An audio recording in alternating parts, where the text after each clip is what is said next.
உங்களை தேடி வரும் ஞாயிறு சிந்தனை.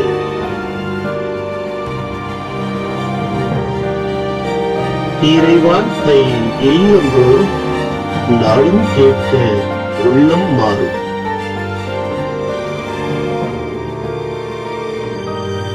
Mercy of God Tamil.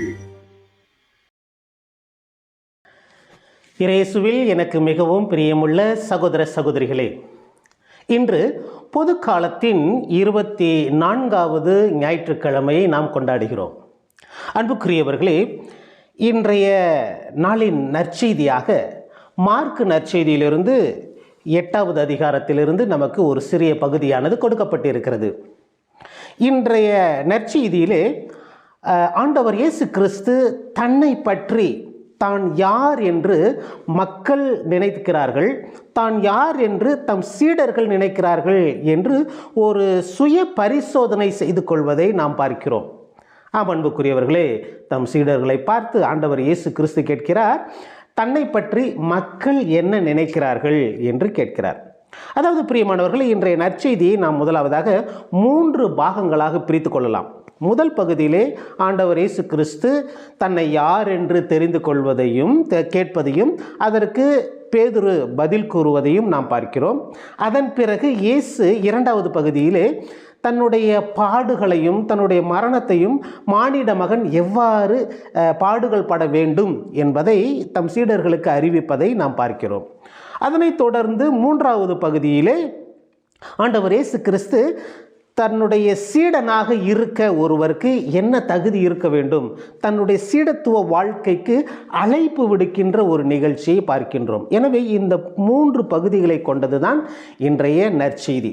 இதன் முதல் பகுதியிலே ஆண்டவர் இயேசு கிறிஸ்து தம் சீடர்களை நோக்கி கேட்கிறார், மக்கள் யார் என்று என்னை பற்றி கூறுகிறார்கள் என்று. அதற்கு பாருங்கள், சீடர்கள் பலரும் பலவிதமான பதில்களை சொல்வதை நாம் பார்க்கிறோம். ஒருவர் சொல்லுகிறார், இறைவாக்கினர், எலியா இறைவாக்கினர், இல்லை இறைவாக்கினர்களில் ஒருவர், இல்லை திருமுழுக்கு யோவான் திரும்ப வந்திருக்கிறார் என்று சொல்லுகிறார்கள். ஓகே, அப்படி என்றால் இயேசுவின் மீது மக்களுக்கு ஒவ்வொருவருக்கும் ஒவ்வொரு விதமான பார்வை இருந்தது. அவரை புரிந்து கொண்ட விதம் அவ்வாறாக இருந்தது. ஒருவர் இயேசுவை திருமுழுக்கு யோவானாக பார்த்திருக்கிறார், இன்னொருவர் இயேசுவை ஒரு இறைவாக்கினராக பார்த்திருக்கிறார், இன்னொருவர் இயேசுவை வேறு ஒரு மனிதராக அற்புதம் செய்பவராக பார்த்திருக்கிறார். இவ்வாறாக மக்களுடைய கண்ணோட்டங்கள் இயேசுவை நோக்கி வெவ்வேறாக இருப்பதை நாம் பார்க்கிறோம்.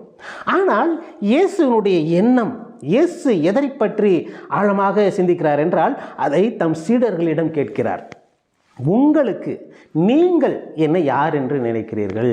உங்களை பற்றி உங்களை பொறுத்த மட்டில் நான் யார் என்று கேட்கின்ற பொழுது பாருங்கள், பேதுரு முதலாவதாக நீர் மெசியா என்று அறிவிக்கிறார்.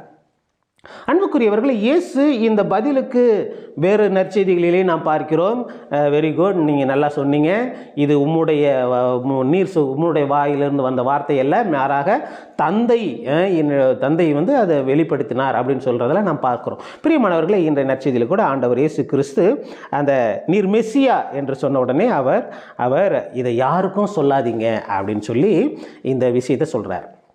இப்போ பிரியமானவர்களே, பேதுரு இயேசுவை முழுமையாக புரிந்து கொண்ட ஒரு மனிதனாக மெசியா என்று அறிக்கையிடுவதை நாம் பார்க்கிறோம். 2வது பகுதியிலே ஆண்டவர் இயேசு கிறிஸ்து உடனே இதனை தொடர்ந்து மானிட மகன் இயேசு கிறிஸ்து பாடுகள் பட வேண்டும், தலைமை குருக்களாலே பிடிபட வேண்டும், அவர் சிலுவையில் அறையப்பட வேண்டும், கடைசியாக 3வது நாள் அவர் உயிர் தெழ வேண்டும் என்று சொல்லுகிறார். இதனை அறிவித்த உடனே பாருங்கள், பேதுரு அதை தடுக்கிறார். பேதுருக்கு அது புரியவில்லை. பேதுரு உடனே அதை தடுக்க நினைக்கிறார். அவர் என்ன நினைக்கிறார் என்றால், இல்லை இது இப்படி நடக்கவே கூடாது உங்களுக்கு என்று சொல்லி, அதுவும் பாருங்க, இயேசுவை தனியாக கையை பிடிச்சி இழுத்துட்டு போய் தனியாக கூப்பிட்டு, இல்லை இது இப்படி உங்களுக்கு நடக்கவே கூடாது என்று சொல்லி பேதுரு இயேசுவை கடிந்து கொள்கிறார். இயேசு மேலே பேதுருக்கு ஒரு கோபம் வந்துருச்சு. என்னாச்சுன்னா, இல்லை அப்படிலாம் நீங்கள் சாகக்கூடாது, அப்படிலாம் நடக்கக்கூடாது. இப்போ பிரியமானவர்களே, ஏன் பேதுரு இயேசுவை பார்த்து இப்படி கோவப்பட்டார். அப்போ இப்போ தானே இயேசு மெசியான்னு சொன்னார், இப்போ ஏன் இப்படி வேண்டான்னு சொல்கிறாரு? அப்போ பேதுரு சொன்ன மெசியாவுடைய அர்த்தம் என்னன்னு புரிஞ்சுக்கணும். ஏன் பேதுரு இயேசு மெசியான்னு சொன்னார், இப்போ பாடுகள் படுங்கனோடனே அவர் ரொம்ப ஆக்ரோஷமாகி இல்லை அப்படிலாம் நடக்கக்கூடாது அப்படின்னு சொல்லி இயேசுவுக்காக பேசுகிறார். பிரியமானவர்களே பாருங்கள், இயேசு வாழ்ந்த காலத்திலே இப்போ அந்த பழைய ஏற்பாட்டிலிருந்து பார்க்குறோம். ஏனென்றால் பழைய ஏற்பாட்டிலிருந்து மெஸ்ஸியாவானவர் அறிவிக்கப்பட்டவர். மெஸ்ஸியா வருவார், மெஸ்ஸியா வருவார், மெஸ்ஸியா வருவார் என்று காலங்காலமாக இந்த இஸ்ராயல் மக்கள் மெஸ்ஸியாவுக்காக எதிர்பார்த்து வாழ்ந்து கொண்டிருந்தார்கள். ஒரு மெஸ்ஸியா, அவர்கள் எதிர்பார்த்த மெஸ்ஸியா எப்படிப்பட்டவர் என்றால் நமக்கு விடுதலை வாங்கி தருகின்ற ஒரு மெஸ்ஸியா. மெஸ்ஸியா என்றால் அவர்களுடைய காலகட்டத்திலே ஒரு அரசியல் தலைவர், ஒரு அரசன். யாரை போல? தாவீது அரசரை போல, சாலமோன் அரசரை போல, இல்லை சவுல் அரசரை போல, இப்படியெல்லாம் இவர்களெல்லாம் மீறி தாவீது அரசரை போல நமக்கு ஒரு அரசர் வருவார். அவர் தான் நம்ம மெஸ்ஸியா. மெஸ்ஸியார் என்றால் நம்மை மீட்கிறவர். எங்கிருந்து? இந்த அடிமைத்தனத்திலிருந்து நம்மை மீட்க ஒரு விடுதலை புரட்சியாளர் வருவார். அப்படிங்கிறது தான் இந்த இஸ்ராயல் மக்களுடைய காலம் காலமாக எதிர்பார்க்கப்பட்ட ஒரு நிகழ்ச்சியாக இருக்கிறது. பாருங்கள் பிரியமானவர்களே, இஸ்ராயல் மக்கள் எகிப்தில் இருந்த இதிலும் சரி, பாபிலோனில் அடிமையாக இருந்தாலும் சரி, அசிரியர்களிடம் அடிமையாக இருந்தாலும் சரி, கடைசியாக இயேசு வாழ்ந்த காலத்திலே ரோமையர்களுக்கு அடிமையாகவே இருக்கிறார்கள். இப்படி காலங்காலமாக அடிமைப்பட்டு துன்புறுத்தப்பட்டதை இந்த மக்கள் யாராவது நம்மை காப்பாற்ற மாட்டார்களா? யாராவது ஒரு மிகப்பெரிய வல்லமை வாய்ந்த ஒரு அரசன் நம்மளை எல்லாம் காப்பாற்றி இந்த விடுதலை வாங்கி நமக்கு சுதந்திரம் கொடுக்க மாட்டாங்களா அப்படின்னு இந்த மக்கள் ஆர்வமாக காலங்காலமாக எதிர்பார்த்து கொண்டிருந்தார்கள். எனவே தான் அப்படித்தான் இந்த பேதுரு கூட இப்போ இயேசு கேட்ட உடனே மக்கள் என்னை பற்றி என்ன நினைக்கிறாங்க அப்படின்னு கேட்ட உடனே நீ மெஸ்ஸியா அப்படின்னு சொல்கிறார். மெஸ்ஸியானா எப்படி? நீர் எங்களை விடுவிக்க வந்தவர். மெஸ்ஸியா என்றால் இனி எங்களை காப்பாற்ற வந்தவங்க. எங்கேருந்து காப்பாற்ற வந்தவங்க? இந்த ரோமையர்கள் எங்களை அடிமைப்படுத்தி வச்சுருக்கிறாங்க. இவங்கள்ட்ட எப்படியாவது நம்ம விடுதலை வாங்கி நமக்கு ஒரு விடுதலை வாங்கி தரக்கூடிய ஒரு தலைவர் நீங்கள். எப்படி? நீங்கள் ஒரு தலைவர், நீங்கள் ஒரு அரசியல் தலைவராக மாறணும், நீங்கள் ஒரு அரசராக மாறணும். நீங்கள் அரசராயிட்டா நாங்கள்லாம் மந்திரிகளாயிடுவோம், நாம் எல்லாம் சேர்ந்து ஒரு பெரிய ஒரு அரசாங்கத்தை அமைக்கலாம். அப்படிங்கிறது தான் பேதுருடைய எதிர்பார்ப்பாக இருக்கிறது. எனவே தான் பேதுரு உடனே மெஸ்ஸியா அப்படின்னு சொன்னார். பிரியமானவர்களே, ஆனால் பாருங்கள், இயேசு பாடுகள் படணும், மரணம் அடையணும், சிலுவையில் அறையப்படணும், நான் மரிக்கணும், அதற்கப்புறம் உயிர் தெழுணுன்னொடனே பேதுருவால் அதை ஏற்க முடியல. ஏனென்றால் இயேசு ஒரு அரசராகணும். ஒரு அரசர் எப்படி சிலுவையில் போய் அரைஞ்சு சாக முடியும்?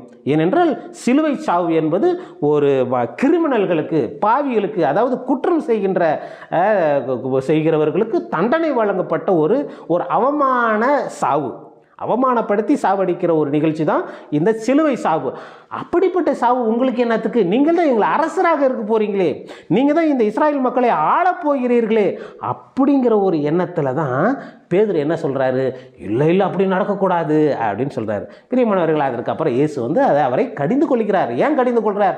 ஏன்னா உன்னுடைய எண்ணம் மனிதனுடைய எண்ணமாக இருக்கிறது. ஏனென்றால் அது கடவுளிலிருந்து வருகிற எண்ணமாக இல்லை என்று சொல்லி இயேசு பேதுருவை கடிந்து கொள்வதை பார்க்கிறோம். பிரியமானவர்களே, அதனை தொடர்ந்து இயேசு மூன்றாவது பகுதியிலே, இந்த நற்செய்தியினுடைய கடைசி பகுதியிலே அதாவது சீடர்களையும் மக்கள் கூட்டத்தை பார்த்து அவர் சொல்லுகிறார், எவன் ஒருவன் என்னை பின்பற்ற விரும்புகிறானோ அவன் தன்னலம் மறந்து தன்னையே மறுத்து தன் சிலுவையை சுமந்து கொண்டு என்னை பின் செல்லட்டும் என்று சொல்லி ஒரு சீடத்துவ வாழ்வுக்கு அழைப்பு விடுவதை நாம் பார்க்கிறோம். அன்புக்குரியவர்களே, இந்த அழைப்பு தம்மை கூடியிருந்த சீடர்களுக்கு மட்டுமல்ல, மாறாக அங்கு திரண்டிருந்த திரளான மக்கள் கூட்டத்திற்கும் இயேசு இந்த அழைப்பு விடுக்கிறார். என்ன சொல்லுகிறார்னா பாருங்க, இயேசு இந்த அழைப்புல 3 காரியத்தை முக்கியமாக சொல்றார். முதல்ல, எவன் ஒருவன் என்னை பின்பற்ற விரும்புகிறானோ, என்னை பின் செல்ல விரும்புகிறானோ, முதலில் அவர் செய்ய வேண்டியது தன்னை மறுக்க வேண்டும்.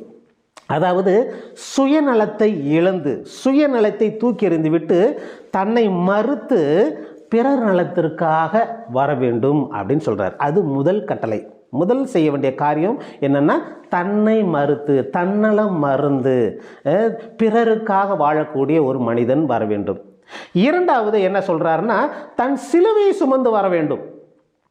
எப்படி அங்கே இயேசுவை பின்பற்றின உடனே எனக்கு அப்படியே சிறப்பான வாழ்க்கை கிடைக்கும், சிறப்பான அது கிடைக்கும், இது கிடைக்கும் இல்லை. அப்படி வந்தாலும் அங்கே சிலுவைகள் இருக்கும், கஷ்டங்கள் இருக்கும். அதையெல்லாம் நீ ஏற்றுக்க தயாரா?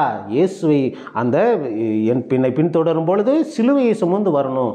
அது ஏதோ ஒரு காலத்துக்கு வரும், ஏதோ ஒரு காலத்துக்கு இல்லை, அனுதினமும் வரும். எவனொருவன் அனுதினமும் தன்னுடைய சிலுவையை சுமந்து என்னை பின் செல்கிறானோ அப்படிங்கிறார். பிரியமானவர்களே, தினந்தோறும் வாழ்க்கையிலுடைய சிலுவைகள் நமக்கு இருக்கின்றன. இரண்டாவது, இது ரொம்ப முக்கியமானது. அதற்கப்புறம் இயேசு என்ன சொல்கிறாருன்னா, மூன்றாவது என்ன சொல்லணும்னா என்னை பின் செல்ல வேண்டும் அப்படிங்கிறார். பாருங்க பிரியமானவர்களே, தன்னை மறுத்து தன் சிலுவையை சுமந்து என்னை பின் செல்ல வேண்டும் அப்படிங்கிறார். ஏன் என்னை பின் செல்ல வேண்டும் சொல்கிறாருன்னா, பிரியமானவர்களே, சில நேரத்தில் நமக்கு கஷ்டங்கள் நிறைய வந்துருச்சுன்னா நம்ம என்ன பண்ணுறோம், அந்த கஷ்டங்களுக்கு வேறு யாராவது நமக்கு ஒரு விடுதலை தருவாங்களான்னு அவங்க பின்னாடி ஓடிடுறோம். அந்த கோயிலில் யாரோ ஒருத்தர் மந்திரிக்கிறாராம், நல்லா அவர் மந்திரிச்சா அவர் சொன்னால் என்னமோ சொல்கிறாரு, அப்படி என்னமோ வச்சு பண்ணுறாரு, நல்லா போயிடுது அப்படின்னு சொல்லிட்டு அங்கே ஓடிடுறோம். இல்லை இங்கே ஒருத்தர் ஏதோ ஒரு மனுஷன் அங்கேருந்து உட்காந்துக்கிறாராம், நல்லா தாடி வச்சுக்கிறாராம், நல்லா பெரிய யோசிக்கிறாராம், அவர் பண்ணால் சரியாக போயிடுதாமே, அப்படியா அப்படின்ட்டு அவர்கிட்ட கஷ்டத்தை இறக்கி வைக்க ஓடிடுறோம். இல்லை இந்த பக்கம் யாரோ ஒரு தெரியல, அவங்க வேற ஒரு மதத்தில் இருந்தவங்க ஒருத்தவங்க பண்ணுறாங்க, அவங்க நல்லா பண்ணுறாங்க அப்படின்னு சொல்லிட்டு அவர்கிட்ட ஓடிடுறோம். இப்படி நம்மளுடைய சிலுவைகளை தூக்கி கொண்டு நாம் வேற ஒருத்தருக்கு பின்னாடி ஓடிடுறோம். அது வேற ஒரு மத குருவாக இருக்கட்டும், வேற ஒரு சமயத்தை சார்ந்தவராக இருக்கட்டும், ஒரு பூசாரியாக இருக்கட்டும், ஒரு மந்திரவாதியாக இருக்கட்டும், ஒரு குறி சொல்லுகின்ற ஒரு மனிதனாக இருக்கட்டும், யாரோ கிட்ட ஓடி போய் நம்ம சிலுவைகளை அங்கே இறக்கி வைக்க பார்க்குறோம். பிரியமானவர்களே, இயேசு இங்கே என்ன சொல்கிறாரு? இல்லை, அப்படி இல்லை. உன்னுடைய தன்னையே நீ மறுத்துக்க, தன்னுடைய சிலுவை சுமந்துக்கிட்டு என்ன பின் செல்லு வரணும், ஏன் பின்னாடி வா, நானும் சிலுவை தூக்கிட்டு தான் போகிறேன், நான் உன்னை பார்த்துக்கிறேன், நீ என் பின்னாடி வா, நீ அங்கே ஓடாத இங்கே ஓடாத. அவங்க நமக்கு நல்லா சொல்லிடுவாங்களா, இவங்க நல்ல நேரம் சொல்லுவாங்களா, இவங்க நமக்கு கெட்ட நேரம் பார்த்து சொல்லுவாங்களா, அப்படி அவர்கள் பின்னாடி உன்னுடைய சிலுவை தூக்கி கொண்டு ஓடாதே, மாறாக உன்னுடைய சிலுவையை தூக்கி கொண்டு என் பின்னாடி வா என்று சொல்கிறார். பிரியமானவர்களே, உண்மையான கிறிஸ்துவினுடைய சீடர்களாக இருக்க வேண்டும் என்றால் இந்த 3 கட்டளைகளை இயேசு நமக்கு கொடுக்கின்ற இந்த 3 அழைப்பையும் நாம் ஏற்றுக்கொண்டு அவரை பின்தொடர வேண்டும் என்று நம்மை அழைக்கிறார். ஆம் பிரியமானவர்களே, இது வெறும் வாயால் சொல்லிவிட்டால் மட்டும் போதாது, அதை நாம் செயல்படுத்த வேண்டும் என்பதை தான் இன்றைய 2வது வாசகத்திலே நாம் பார்த்தோம்.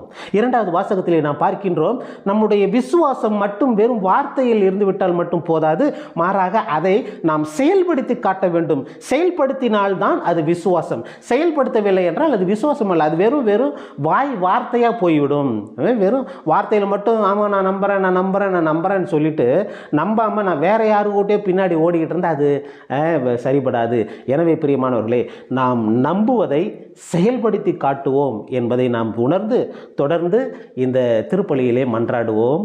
ஆமேன்.